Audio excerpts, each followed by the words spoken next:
We are talking about the other side of fitness, and we're on to the communication aspect. Um, it's pretty safe to say we're not very great at communication. Uh, that's just the breaks. Most people are not very clear at their emotional communication. Um, Therefore, not really having great boundaries surrounding what that emotional aspect is. Most people are not the best at mental health because they don't have the greatest boundaries with their emotional health, which helps support the mental health aspect.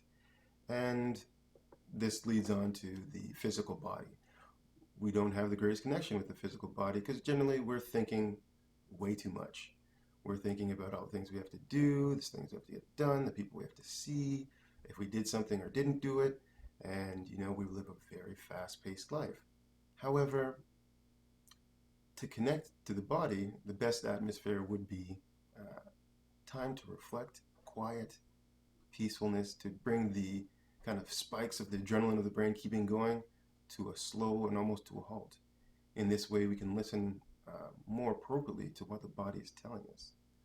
We can say that if somebody were to go to the gym and pull a hamstring in an exercise, or an athlete's running down the court and blows out his knee or her knee, or we're just sitting at a desk and we're having these huge tension headaches, we can be pretty sure that the body was communicating all these things far before the incidents occurred. So this must mean that we're missing a pretty severe part of communication when it comes to the body. Now, we are in our bodies every day and we use them every day. So how can we not be connected really? Well, it has a lot to do with how we think about our movement. We don't really think about it and we just use it in a way of kind of symbolism of motion. So we know we're going to walk, we don't think about how we walk. We get to work, we sit down, we stand up, we walk back to the car, we come home, we sit down, we stand up, we do it again the next day.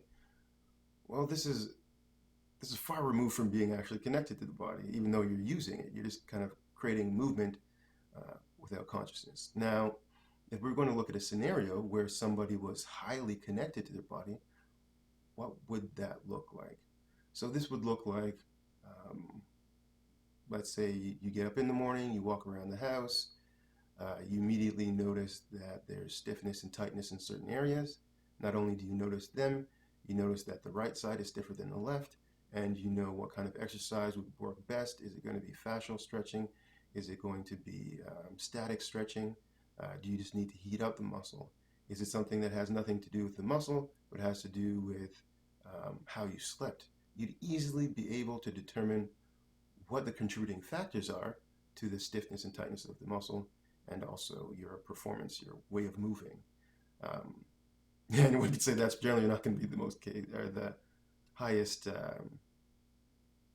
seen aspects of being connected to the body. And even most athletes don't just generally have this skill. It is really one using the right side of the brain to connect to the body as opposed to the left with its logic and process and procedure and symbolic. We need the more connective feeling, processing vast amounts of information to be able to equate to what the muscle is feeling. This I'd call more of a muscle quality. When you have good muscle quality, then doing your daily stuff is quite easy. In fact, the highest kind of accomplishment when it comes to feeling is this self-regulated understanding of how you're moving and how to correct your movement. So this is the idea that goes behind fully being connected to your body and its true expression. So that probably helped clear up some things and more or less created more questions. And again, feel free to email in your questions at designfitness.ca, and then I'll dive more into the specific topics that you inquire about. Next, I think we'll go over the understanding of the professionals in the industry and the demands that are placed on them that affect you as the person receiving the services.